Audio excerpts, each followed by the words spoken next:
সেই ভিডিওর প্রথমে নেটে আপলোড হওয়ার পর আমি ডাউনলোড করে হচ্ছে না টেন হচ্ছে না আমি কিন্তু গাড়ির থাকি আমি যাই আর গিয়া গাড়ি তুলিতাম ও শর্ট ভিডিওটা ও তখন আমি এটা টোটালি এডিট করা হয়েছে। এই ভিডিও প্রথম দিকে আমি আপনাকে যে ভিডিও দিব দেখবেন সেখানে আমি বারবার ওনাকে হাত জোর করে সরকার ওনাকে জিও ট্যাগিংয়ের জন্য দিয়েছে, ওনার ইচ্ছা চেয়েছে সরকার আপনি করবেন কি, হ্যাঁ তখন উনি তো বলেছেন হ্যাঁ করব।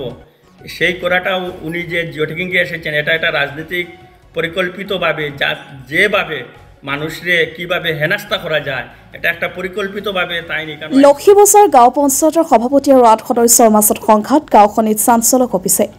শ্ৰীভূমি জিলাৰ লক্ষীবছৰ গাঁও পঞ্চায়তত এই মুহূৰ্তত উত্তেজনাপূৰ্ণ বতৰা। পঞ্চায়ত সভাপতি আবিদুৰ ৰহমানে নাম আৰু ৩ নম্বৰ ৱাৰ্ড সদস্য আফতাৰ হুছেইন চৌধুৰীৰ মাজত দুৰ্দান্ত বাকযুদ্ধ আৰু কলহল পৰিস্থিতিৰ সৃষ্টি হৈছে। গাঁৱৰ ৰাস্তা ঘাটত সাধাৰণ ৰাইজৰ সাক্ষাৎ হ'লে সকলোৰে মুখে মুখে এই গল্প ঘূৰি ফুৰে। কৌতূহল, দুখ আৰু কেতিয়াবা একেবাৰে হতাশাৰ মিশ্ৰ অনুভূতিৰ সৈতে। কিছু বছৰ আগতে য'ত পঞ্চায়তৰ কাম শান্তিপূৰ্ণভাৱে চলিছিল, আছে তাত ব্যক্তিগত টানবৰণেৰ কাৰ্যবাহিকতা বিঘ্নিত হ'বলৈ ধৰিছে বুলি স্থানীয় কেইবা অভিযোগ কৰি আছে। শিক্ষক আনোৱাৰ হুছেইন চৌধুৰীৰ নামো এই বিবাদত জড়িত। কাহিনী এটা ভিন্ন দিশে শব্দ মেলানি চলিছে। সভাপতিয়ে কয়, মই কেতিয়াও গালিগালাজ কৰা নাই। আনহাতে কিছুমান মানুহে কয় শিক্ষকজনে সভাপতিক অকথ্য ভাষাত অপমান দিছিল। স্থানীয় সচেতন মহলে উদ্বেগ প্ৰকাশ কৰি কয়, পঞ্চায়ত কাজকৰ্ম ব্যক্তিগত কলহৰ বাবেই মুখামুখি হোৱা মানেই গাঁওবাসীক কষ্ট দিয়া। পঞ্চায়ত মানেই সৰল সত্যৰ একতা। এতিয়া সৰ্বোচ্চ কৰ্তৃপক্ষৰ সিদ্ধান্ত অপেক্ষা, কাৰণ গাঁৱে গাঁৱে দাবী কৰে এই ধৰণৰ বিবাদ মাতি সোনকালে নিটাই নিলে পঞ্চায়ত সৰ্বোচ্চ কৰ্তৃপক্ষৰ সিদ্ধান্ত অপেক্ষা, কাৰণ গাঁৱে দাবী কৰে এই ধৰণৰ বিবাদ অতি সোনকালেই নিপটাই নিলে পঞ্চায়তৰ কাম বিশেষকৈ উন্নয়নমূলক কাম ব্যাহত হ'ব। ঘটনা আৰু তদন্তৰ বিস্তাৰিত খবৰ আপোনালোকে পাব আমাৰ আশা নিউজৰ পৰ্দাত। মানুষগুলা বিপদী বনবা তোমার রিকোয়েস্ট করিয়া তুমি সনদরিত দিলে কাম করলে মানুষের ফায়দা হইব। সনদরিত যাবানি না আমার সনদরিত যাওয়ার টিচার যে আছিল হের প্রবলেম আইছে তার বোর্ড ডেলিভারি এখন এখানোর মানুষরা গড় পাইতো না একটা গড়।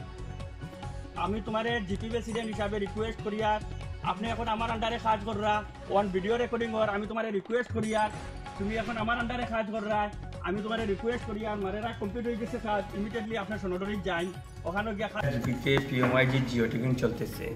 সেই মুহূর্তে আমাদের ৮ জন টিচার ছিলেন। ৮ জন টিচারের মধ্যে 2 জন হয়ে গিয়েছেন। ৮ জন টিচারের মধ্যে একজনের মা মারা গিয়েছে, আরেকজনের ওয়াইফের কী হয় মানে ডেলিভারির কেস ছিল, তাই উনি হসপিটালে গিয়েছেন। তার জন্য 2 জন মাস্টার মাইনাস হয়ে যাওয়ার পর আমরা প্রতিটি ওয়ার্ডে বা দুই-তিনটি রেভিনিউ ভিলেজ করে একজনকে ডিস্ট্রিবিউট করা হয়েছিল। সেটা না হওয়ায় আমাদের লক্ষ্মীবাজার জারোয়া সনদরি এলাকার যেটা রয়েছে ওইগুলাতে একজন ওয়ার্ড মেম্বার মানে একজনও মানে টিচার্সকে দেওয়া হয়নি, কারণ ওইখানে যিনি ছিলেন ওনার ওয়াইফের ডেলিভারি হয়েছিল তাই চলে গিয়েছেন।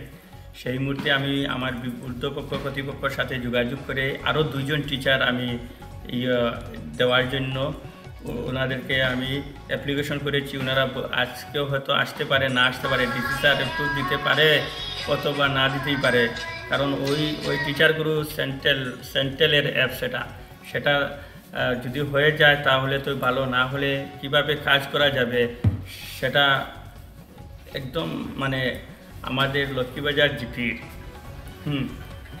যেই জারোয়া সনদরি জারাপাতায় এই 3টি এলাকা পরে বাকি জায়গাগুলোতে কয়েকটি মানে পিএমওয়াই জিও ট্যাগিং হয়েছে, কিন্তু ওইখানের মানে সংখ্যাটা একদম কম। যে টিচার লেগেছেন উনি 2টি করেছেন।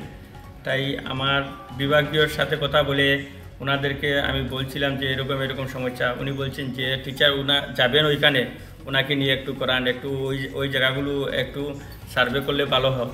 তাই আমি আমার গ্রামে 2 জন টিচার রয়েছেন, এক গ্রামে 2 জন টিচার ওই গ্রামে থাকেন, ওদেরকে বলেছি সকাল দিকে আপনারা ওই জায়গাতে করেন আর বিকাল দিকে একটু ওদিকে সরিয়ে ফেলবেন। তাই আমি 2 দিন থেকে দেখছি যে আমাদের মারেরাতে একজন দেওয়া হয়েছে বেবুল হোসেন আর একজন দেওয়া হয়েছে আনোয়ার হোসেন, 2 জনকে জিও ট্যাগিংয়ের জন্য দেওয়া হয়েছে। তাই বেবুল হোসেনকে সুতারকান্দিতে আমি দিয়ে দিয়েছি, মানে দেওয়া হয়ে গিয়েছে সুতারকান্দিতে। আর আমার জারোয়া সনদরিতে ছিলেন আহমেদ কবির চৌধুরী, ওনার প্রবলেম হয়েছে।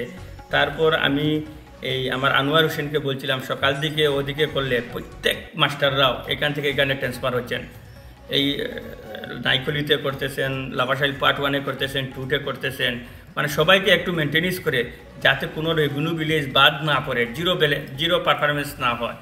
তাই আমি ওনাকে বলছিলাম আপনি 2-3 দিন থেকে করেছেন, আরও 2 দিন আমার গ্রামে হয়েছে সেখানে জিওটেক, চলুন এখানে আরও একজন মাস্টার রয়েছে, আপনি যদি সেখানে যান ভালো হয়। আমি ওনাকে জোর হাত দিয়ে রিকোয়েস্ট করেছি, দেখেন আমি জিপির সভাপতি, আর আমার ওই এলাকাগুলিতে যদি জিওটেক না হয় তাহলে আমি প্রশ্নমুখী হব, মানুষ আমাকেই বলবে, আপনি আমাকে একটু হেল্প করেন, চলেন ওইখানে আমরা গিয়ে জিওটেক করে আসি।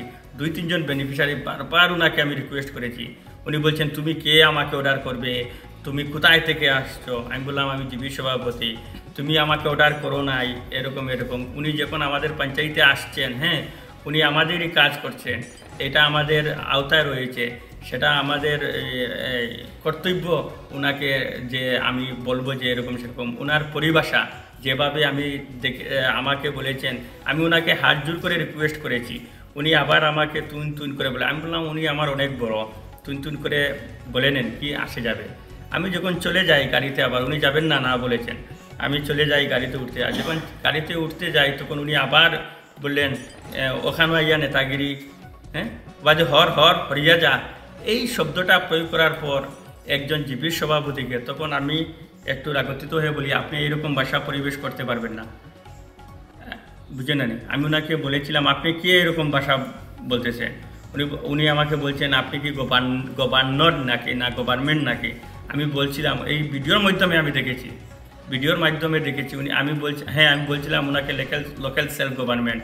একজন টিচার, আমরা টিচারদেরকে সম্মান করি, টিচার আমাদেরকে শিক্ষা দিয়েছেন, প্রাইমারি শিক্ষা থেকে আমরা আজকে হাইয়ার এডুকেশন হয়েছি, SSLC দিয়েছি, ক্লাস 5-এ এক্সাম দিয়েছি, সেই শিক্ষারা আমাদেরকে শিখিয়েছেন।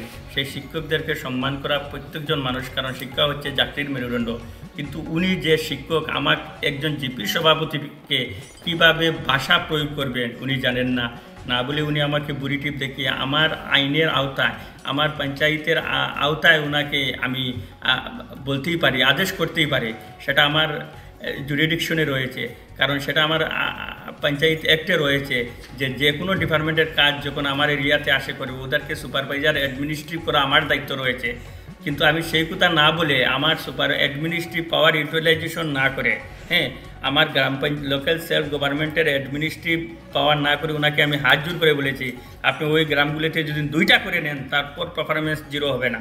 আমি তো বলতে পারবো 2টা হয়েছে ওইখানে, 0 তো হবে না। তারপর উনি নাই, আমি চলে গিয়েছি, কিন্তু বারবার আমি রিকোয়েস্ট করার পর জানি, যখন আমি ফিরে আসি আবার উনি আমাকে এই ভাষাটা প্রয়োগ করার পর একটু কথা আর এইগুলো হয়েছে, সেই কথাকে রং করে বানিয়ে একটা পলিটিক্যাল ভিউ বানানো হয়েছে। কবে সিদ্দিক আহমদের সাথে, কবে তমুকের সাথে, এই নিয়ে একটা পলিটিক্যাল ভিউ রয়েছে। অনেক মাস্টাররা দেখছি পোস্ট করেছে, দেখেছি। আপনার বিরুদ্ধে আরও অভিযোগ উনি নাকি হেনস্থার শিকার হয়েছে। উনি তো ভিডিওর মধ্যে কি হেনস্থা হয়েছেন, উনি আমাকে তুইতক্কর করে বলছেন, গভর্নমেন্ট বলছেন, উনি তো আমাকে হেনস্থা করেছেন। একজন জিপির সভাপতিকে তুই কে হরিয়া যা, এখান নেতাগিরি জায়গা না, এরকম বলছেন। একজন জিপির সভাপতির কর্তব্য কি? উনি যে আমাদের দায়িত্ব রয়েছেন, উনি আমাদের জুরিডিকশনে রয়েছেন, সেটা উনি জানেন না। উনি একজন বেমারি মানুষ, উনি চোখে দেখতে পাচ্ছেন না। ওনার একটা ছোট্ট কম বয়সী 14 বছরের মেয়ে দিয়ে উনি জিওটেক করাচ্ছেন, ভিডিও আমার কাছে রয়েছে। আমি এত তো বলিনি, মানুষরা ভিডিও করে দিচ্ছে। বারবার একটা জিওটেকিং করতে 14 বার ভুল হচ্ছে, মানুষরা বলে 2 ঘন্টা লেগে যায়, সেখানে ভিডিও রয়েছে আমার কাছে। তাই এইসব আমি বলতে চাই না, কারণ এরা যখন আমি প্রেসিডেন্ট হতে চাই বারবার ওরা আমাকে ডিস্টার্ব দিয়েছে। 50 লক্ষ, 60 লক্ষ, 70 লক্ষ। আমি যখন সভাপতি হয়েছি, এই ম্যাক্সিমাম কয়েকজন মানুষ, মানে জাস্ট ওই মানুষগুলা, ওদের মস্তিষ্ক নষ্ট হয়ে গেছে, ওদের মেন্টালিটির দরকার।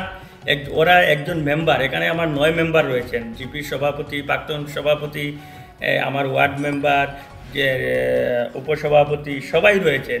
একজন মেম্বার বারবার সোশ্যাল মিডিয়াতে জিপির বদনাম করবে। এই জিপির ডেভেলপ কীভাবে করব সেটা আমার দায়িত্ব। জিপির প্রোগ্রেস রিপোর্ট, জিপির কাজগুলো আমি রাত দিন 24 ঘন্টা করছি। এখানে এরা বরদাস্ত করতে পারছে না। এই মানে রাজনৈতিক প্রতিহিংসা মেটাতে গিয়ে একজন মাস্টারকে সম্মুখে এনে, মাস্টারের সাথে আমার কোটা কাটাকাটি হয়েছে, গালাগালি কোথায় থেকে হলো? আমি কি গালাগালি দিয়েছি?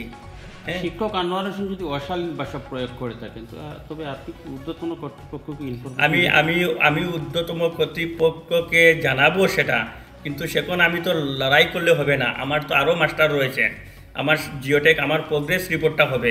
আমি তো লড়াই করতে তখনও পারি যখন একজন মাস্টার উনি হচ্ছেন ওই ওয়ার্ডের মাস্টার, ওই মারেরার মাস্টার, আর ওনার ভাই হচ্ছে ওই ওয়ার্ডের মেম্বার।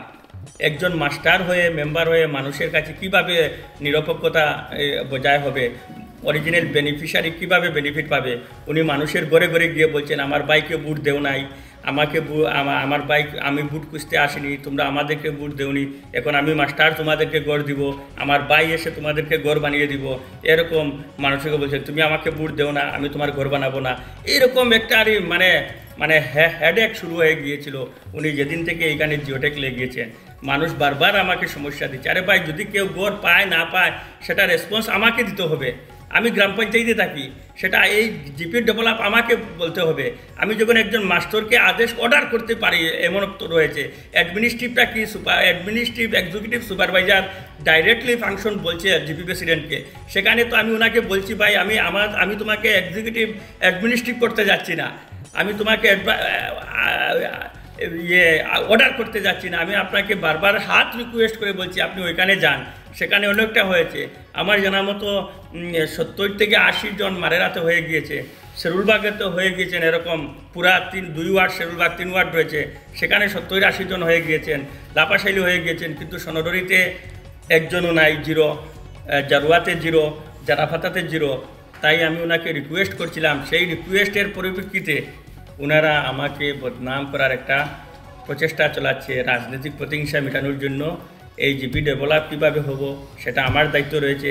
মানুষের জনগণের ভোটের দ্বারা আমি নির্বাচিত হয়েছি, সেটা আমার গণতান্ত্রিক অধিকার। আর এটাও হচ্ছে লোকাল সেলফ গভর্নমেন্ট। উনি মাস্টারকে আমি বলবো লোকাল সেলফ গভর্নমেন্ট, বারবার উনি আমাকে বলছেন তুমি গভর্নমেন্ট নেই। হ্যাঁ, আমরাই তো গ্রাসরুট লেভেলের গভর্নমেন্ট, আমরা মানুষের চাওনা পাওনা তো আমরাও ধরে তুলব। উনি বারবার এইভাবে জিপি প্রেসিডেন্টকে হেনস্থা করেছেন, আমাকেই হেনস্থা করেছেন। বারবার উনি আমাকে এই অশ্লীল ভাষা দিয়েছেন, যে অশ্লীল নয় মানে কটুক্ষ কথা বলছিলেন। আমি চলে যাচ্ছি, এরপরে উনি আমাকে বলছেন সেখান থেকে চলে যা, আবার আমার উপর বদনাম চলে দিয়েছেন, সেটা দুঃখজনক। আর উনি একজন মাস্টারের বাই হয়ে উনি ওই ওয়ার্ডে জিওটেক ভালোভাবে হচ্ছে না, সেটা আমি উপরের দিকে জানিয়ে দিয়েছি। গতকাল যে ঘটনাগুলো ঘটেছিল আমি ভিডিওর মাধ্যমে আমি দেখছি। ভিডিওতে যেটা দেখতে পেলাম যে প্রেসিডেন্ট মহোদয় অনেক রিকোয়েস্ট করছেন জারুয়া বা সোনাডুরিতে কাজ করার জন্য। জারুয়াত মাত্র 2টা কাজ হয়েছে আমার জানা মতো, আমার পাশের ওয়ার্ড। তো প্রেসিডেন্ট মহোদয় যে সময় রিকোয়েস্ট করছেন তাই রাজি না, তাই রাজি হইতে না, দেশে মানা করা যে না যাইতাম না এখানে। ও ভিডিও দেখছি আমরা, দেখি আমরা একটু খারাপ লাগছে যে একটা ওয়ার্ড যখন হন না, অ্যাডভান্স হন না, এখানে জিওটেকিংটা চলেন না, ওয়ার্ডটা করে পড়ে দিব। হঠাৎ করে 8 তারিখ কোন ওয়ার্ড ছিল? 10 নম্বর ওয়ার্ড, জারুয়া সোনাডুরি। মানে উনি মানে টোটাল করছেন না একটু কম করছেন? না, এখানে মাত্র 2টা ঘর জিওটেকিং হয়েছে। এমন জিওটেকিং এর অর্ডার কয়টা ও ওয়ার্ডও? এই ওয়ার্ড মানে ওয়ার্ডও টোটাল প্রায় 80টার মধ্যে মাত্র 2টা হয়েছে। ও প্রেশার দেওয়া হয়েছে, উনি যান না। ও ব্যাপারে আপনি একটু বলুন। মানে কেন জিওটেকিংটা তো স্লো হয়ে গেছে। আমি কেন যে মাস্টারটা দেওয়া হয়েছি, ওনার ফ্যামিলি কোনো ডিস্টার্ব থাকা, হয়তো হসপিটাল লইয়া গেছেন গিয়া, ওখানে এখানে কাজটা হয়েছে না। প্রেসিডেন্টের রিকোয়েস্ট করলে এখন তাকে বেতন এখানে আমরা ভিডিওর মাধ্যমে দেখছি, আমরা তো সামনে আসলাম না, ভিডিওর মাধ্যমে দেখছি আর কি। ওখান থেকে তার মধ্যে একটা মনোমালিন্য আইসে মনে আসে, তাই না কিছু কথা টানাটানি করছেন। প্রেসিডেন্ট মহোদয় দেখছি একটু কড়া ভাষায় কথা বলছেন। আমরা তো জানি মারারা জিওটেকিং ওর আমরা এসএসজির মহিলার কাছ থেকে খবর লইয়া এখন তো দেখি আমরা মারার ওয়ার্ডের সার্ভে ওর আইলে আমরা সার্ভে ওর জিওটেকিং ওর না। ব্যাপারটা কিতা এটা তো মেম্বারে জানো, টান তো মাস্টার লইয়া টান সব সাপোর্ট করডা বা জিওটেকিং করডা। আমরা পড়ে গেছি কি জলের মাঝখানো, টান বাই লাগি মেম্বার দিয়া টান নিজের যত আসন সব জিওটেকিং করা। কত নম্বর ওয়ার্ড আপনারা? আমরা 3 নম্বর ওয়ার্ড মারেরা। মানে আপনারা মানে কোথায় 3 নম্বর ওয়ার্ডও বেদ বাও করা নেই? জি না সাইয়া সাইয়া মুখ সাইয়া সাইয়া ওটাও আমরা জানিয়া আমরা জিপি প্রেসিডেন্টের সাহেবের কাছে আইছি যে মুখ চিনি যে জিওটেকিং গো আমরা কিতা হল আমরা তো ও মারে তনে জিওটেকিং গো গেছলা গরো গিয়া পঞ্চায়েত তনে 3 জন মানুষ গেছেন গিয়া জিওটেক করছেন করার বাদে 12 দিন পরে গেছেন মাস্টার গিয়া কইছেন জিওটেকিং করবার লাগে আমরা কইছি আমরা এটা হই গেছে তে আমরা এটা হই গেছে তাই উঠিয়া কইছেন আমরা রে ইটাইন যেটাইন আগের দিন করিয়া গেছেন এটা একটা হইতো না এবলাকু নয়া সরকারে দিছেন মাস্টার ফাটাইয়া যেটাইন আমরা নিমু ওটা নিব কোন মাস্টার ও আনোয়ার মাস্টার আচ্ছা আচ্ছা ও মারারাত আমার নাম হইল গিয়ে আতিকুর রহমান ও বাদে আমি কইলাম তো এটা ওই গেছে আগর দিন ওয়ার পরে যদি ওই না জানতে আচ্ছা ঠিক আছে আমরা ওটা নেও ও দিছি দেওয়ার বাদে তাইন বাদে আর একটা লেসকার মারছেন ওটাও কইছেন যে আমরা কইছেন যে তোমাতানোর তো কোনোদিন তান বাই মেম্বার তার বাই মেম্বার কইছেন আমরা কোনোদিন ইয়া বুট খুঁজিছি নি তোমাতান রে যেন আমরা বাইরে বুট দেও কি তা দেও কিন্তু তান করো ইয়া আমি আটিছি আরেক মানুষ আছে তারা ডাকিছে যে আমার গড়টা ফটো করো তাই ফটো করছে না তাই চাইয়া ফটো করতে কইতাম বাউরি লিছি যে তান বাই মাস্টার মেম্বার তাইন মাস্টার ফার্স্টলা স্কুলের হেড মাস্টার কিন্তু তাইন জিওটেক করতে সময় তাইন দুজনে চাইয়া তান জিওটেক করলা ওখানে আমরা দেখছি আর আমরাও চাইয়া মানে তাইন চাইয়া যেটা মানে যে বুট দিছে মেম্বার রে এরার গড় দিতরা কিন্তু আমরা বুট দিছি না আমরা বুট দিছি না আমরা গড় পাইয়া আমার মা তৈল কি এ যারা ইয়া ওদের মেম্বার যায় নুন এই আকর্ষণ করেছে তাই 5-6 জন মানছে আমরা দেন প্রেসিডেন্ট যে এখন বঞ্চয় এই নাসলা কাউন্সিলর আর আবিদুর রহমান আর প্রেসিডেন্ট আসলা নাই করলি ওলা আমরা আকর্ষণ করে গোর আইসলো পঞ্চায়েতি এই টাইম বড় দূর সে তাইছই সেটাইয়া দিছই না তোর সময় দিছই নুন ইনটেন সাতাইছো ও নুন ইনটেন সাতাইছেন 5-6 জন মানছে দিছই না গোর খেতর সময় দিছই গরিবে খেত করতাই না গোর বানাইতা বর্তমানে মাটি কাটিতে পারদা না এখন